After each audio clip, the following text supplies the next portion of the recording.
I think I'm losing my mind, trying to stay inside the lines. Waktu zaman budak baru masih Free Fire. Halo. Ya, masuk Bang. Nih, gua pengen cabut kan ya. Jadi ya penutupan aja lah dari gua ya. Apa namanya? Jadi menurut gua gini, untuk sekarang ini kan kita di Free Fire udah lama. Terus untuk masalah YouTuber Free Fire ini, hampir semua ciri khasnya atau hampir semua apa ya sebutannya ya? Kayak misalkan Randy kan dia masalah info gitu kan. Gimik. Terus iya, apa sih sebutannya kalau ciri khas kan ya sebutannya ya? Ciri khas. Terus apa namanya, Dilan kan masalah Sultan. Terus ya pokoknya udah punya ciri khas masing-masing lah. Hampir semuanya itu udah dicakup gitu. Jadi mungkin orang atau YouTuber baru yang pengen masuk ke dunia Free Fire bakalan bingung kan, dia mau bikin konten apa gitu kan. Nah, jadi untuk kedepannya menurut gua kita kan nggak bisa nih ngarahin netizen gitu kan, cuman kita bisa nih ngatur alur pola YouTube dari Free Fire ini supaya tetap bagus gitu loh. Karena belakangan ini gue perhatiin channel-channel baru ini di Free Fire itu isi kontennya sedikit nggak berbobot. Oh pasti. Nah, cuman gini, mau itu isi kontennya Free Fire-nya mainnya sambil bugil, mau itu isi Free Fire kontennya sambil pamer dada atau gimana, maupun dia misalkan dia cewek gitu, mereka nggak akan bisa naik. Karena apa? Karena hampir semua penonton itu awal nonton video itu karena thumbnail. Iya. Benar? Iya.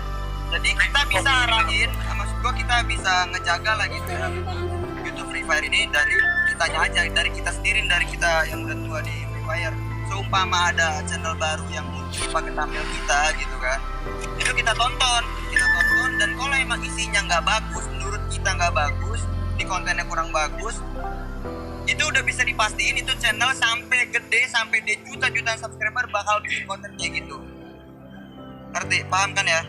Pasti. Nah, ini sedikit disclaimer ya, kayak Bang Kontang ngomong jadi, kayak gitu, bukan berarti kita so senior sih. Ya, bukan. Ini ngejaga supaya kalian juga dapat tontonan yang bermanfaat. Gitu loh. Buat follower viewer gitu loh. Jadi sumpah nanti kita semua nih ada YouTuber baru lagi gitu kan. Dia bikin konten misalkan apa ya? Ya kita anggap aja prank lagi gitu kan. Kalau kita emang menurut kita itu kurang bagus atau gimana, kita langsung kritik sebelum dia naik. Supaya apa? Supaya dia nggak naik gitu loh. Karena kan kalau udah naik kita udah nggak bisa lagi. Biar bikin kontennya tuh lebih bagus. Iya, biar dia bikin konten lebih bagus lagi. Cuman biasanya kalau yang dari awal yang udah buruk udah susah buat berubah. Karena udah ditanya sama dia mikir konten ini gue naik, kok ngapain gue konten yang lain? Ya kebanyakan orang kan gitu lah. Ya cuman kan ya itu tadi, mau kontennya seburuk apapun, mau kontennya se-clickbait apapun, mereka tanpa bahwa yang atas-atas bakalan susah naik. Maksudnya gitu, walaupun dia umbar tete sekalipun, kalau dia nggak pakai thumbnail yang di atas nggak bakal naik. Nah, sebenarnya naik tapi sustain sih. Kestabilannya ya, mempertahankannya yang susah sebenarnya. Sulit. Iya. Pokoknya sulit. Naik naik, cuma nggak tahu sampai kapan, paling gitu sih. Jarang juga sih Lan, gue perhatiin. Cuman ya itu intinya gitu. Ya, jadi itu peranan kita di situ. Kalau misalnya kita udah ngelihat ada orang pakai thumbnail kita tonton videonya kurang bagus, kita langsung kritik, jangan pakai thumbnail gue lagi supaya dia nggak naik. Kalau sekarang ini masalah thumbnail itu udah telat banget, karena mereka mau berubah konten apapun bakalan tetap naik. Iya, cuman udah coba buat kasih gerakan kan sikit ini, udah kita kasih peringatan, berarti kan udah kita omongin kalau ini kan sesuatu yang lumrah gitu ya. Jadi kan ini lagian masalah thumbnail udah lewat juga, udah diganti kok. Iya, tapi lamanya belum diganti sih, coba ya. Itu intinya, cuman lu perhatiin deh, walaupun dia udah ganti nggak pakai thumbnail kita pun, dia mau gimana pun tetap kontennya bakalan naik terus Lan. Karena udah pakai set kalian, pakai set frontal, pakai set beta, sama aja nggak ada mukanya memang. Tanpa itu pun dia masih bisa naik, gue yakin. Tanpa itu pun masih bisa naik. Tanpa thumbnail pun dia masih bisa naik sekarang. Ya, udah dapat ini loh, udah dapat masa. Ya. Karena apa? Karena kita telat. Karena kita telat mengkritiknya. Itu. Makanya kedepannya kita semua kritiknya harus lebih cepat. Ya karena gini bro, karena kenapa gue bilang kayak gini? Karena ini lagi masanya pandemi juga. Jadi kita kayak mau kumpul pun kadang ya susah. Ya itu dia masalahnya Bang. Kalau kita kan dulu sering kan. Ya kayak ada bundar di mana kita langsung omongin baik-baik, kita samperin. Sekarang kan kita nggak bisa samperin. Karena makanya. Nah ini bagus banget sekarang nih ada yang ngasih gerakan untuk kita bisa kayak reunian di Discord ini ngobrol baik apa nih yang terjadi di YouTube sekarang kayak gitu.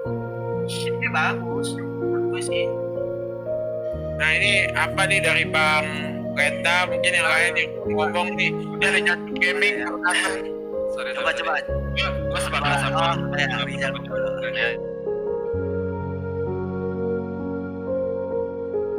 Gua lah angkat bicara boleh kali ini. Boleh kali. Pak Jenggot hyper. Jenggot hyper. Gue tadi sempat tipis ngelaporin orang juga alasannya apa. Jenggot hyper. Nah, juga jadi gini nih, kalau gue denger sih udah dirangkum semua lah ya. Dari Mojil tadi kan dia bilang masalah boya gitu, kalau nggak boya itu dicari terus sampai boya diupload itu katanya settingan. Itu sebenarnya beda lah, itu gimana ya? Kita kan konten kreator gitu, kita kasih ke kalian yang terbaik gitu. Itu bukan settingan, itu lebih dari konsep kita pribadi, karena yang ngerjain di situ kita sendiri, kita usaha mati-matian tanpa mengajak orang lain. Itu namanya usaha. Itu usaha kayak misalkan Budi Solo Squad itu lama kayak gitu kan, dia usaha mati-matian akhirnya dapat. Nah itu yang diupload karena biar penonton itu menghibur segala macam, editingnya pun lama kayak gitu kan. Satu itu ya. Terus kedua, karena ini juga lagi hangat, gua kemarin nonton nyampe full, ada si Koplo Jono bilang, karena kebetulan sebelum si Koplo Jono bikin video klarifikasi, gua beli ID kayak gitu. Beli ID yang harganya 500.000 dan diomong di klarifikasi si Jono kalau itu settingan.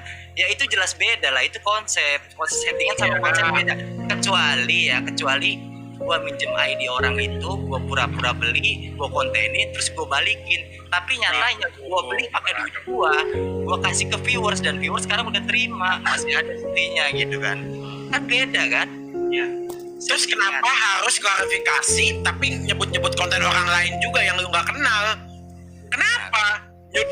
Emang menyudutkan jadinya kan nggak harus gitu, ya kenapa sih malah jadi drama itu kan? Iya. Nonton ya. Gua nonton dan sumpah bingung gitu kan. Kenapa konten lu kena juga, konten ini kena juga? Iya, kenapa gitu. sih? Kita kan nggak ada bahas apa-apa nih, kita nggak sebut nama orang. Dan juga di satu sisi sebenarnya ini anak tahu nggak sih arti dari makna klarifikasi itu apa gitu. Iya, kan malah jadi cerita dan ancaman ya kan? Iya, Itu juga bisa loh. Itu juga bisa kalau misalnya lu mau, lu bilang ya lu dituduh konten di settingan, dia bisa lu bikin klarifikasi kayak dia juga. Kamu bisa saya ancam banget. Aneh ya. Ya setauku kalau klarifikasi biasanya misalnya nih Bang Budi nih nge-cheat ya, maaf ya guys, aku nge-cheat, aku minta maaf ya, aku nge-cheat karena aku nggak pandai main, tolong ya game beda aku sekarang ya. Udah, itu namanya klarifikasi, itu menurut aku. Nah ya benar, sama setuju kalau klarifikasi Itu. itu mengakui kesalahan kita yang emang kesalahan kita, emang udah ketahuan kesebar luas di sosial media. Terus ya kita akuin, kayak misalkan contoh, ya udah gue minta maaf karena emang ini settingan, karena di satu sisi gue udah dikenal, terus gue kalau bikin prank global nggak mungkin, akhirnya gue ngajak orang lain buat bikin konten kayak gitu kan, dan gue minta maaf walaupun tujuan itu buat menghibur kalian. Itu kan lebih enak ya, lebih enak ya. Lebih enak sih. Jadi kriuk gitu kayak ibarat ini, enak kali. Kalau kayak gitu kan Kan malah main begitu, malah nyebut Jebret, udah selesai, udah tamat. Kita nih begini, tapi kan terima kasih kepada klarifikasi itu kita bisa bikin reuni seperti ini ya kan? Kita Terus jadi malah satu gitu, bisa bisa diklarifikasi itu gue tonton juga dia malah mengancam banyak pihak kayak gitu kan, mengancam banyak pihak seharusnya pakai bawa apa undang-undang ITS, sedangkan tadi bilang kayak gitu kan, harusnya ya sebelum lu bawa ke polisi hukum segala macam lu ngaca ke diri lu sendiri lah, lu lihat masalah thumbnail lu juga apakah itu nggak ngelanggar undang ITE yang masalah pasal potret fotografi ya, itu kan lagi anak-anak Itu bukan fotoku ya, itu bukan fotoku. contohnya kayak gitulah, kayak gitu ya, intinya harus beretika lah, kita itu kan sama-sama di dunia Free Fire. Sekelas frontal aja ya, nih frontal lagi baru sampai, sekelas frontal aja dia pernah bilang sama gue, DM, bang gue izin pakai ini ya, bawa nama lu ya gini-gini. Tuh ada orangnya tuh, sekelas dia aja walaupun yang lebih tinggi dari gua gitu loh. Tapi kita masih menghargai satu sama lain karena etika itu penting gitu. Etika. Keluargaan ini ya kayak gitu sih. Karena kan maksudnya kita ya gak usah munafik, gak sama-sama dapat uang di sini kan. Iya dong. Jangan pakai alasan untuk menghibur kalian mulu. Kita nggak usah kayak gitu lah. Kita menghibur kalian memang benar kalau kalian terhibur. Tapi kita juga dapat uang gitu loh. Kita semua dapat. Nggak usah munafik lah. Iya kan? Apa sih kayak gitu? Aduh, itulah hebatnya apa namanya kayak konten kreator ini ya, kayak mengirim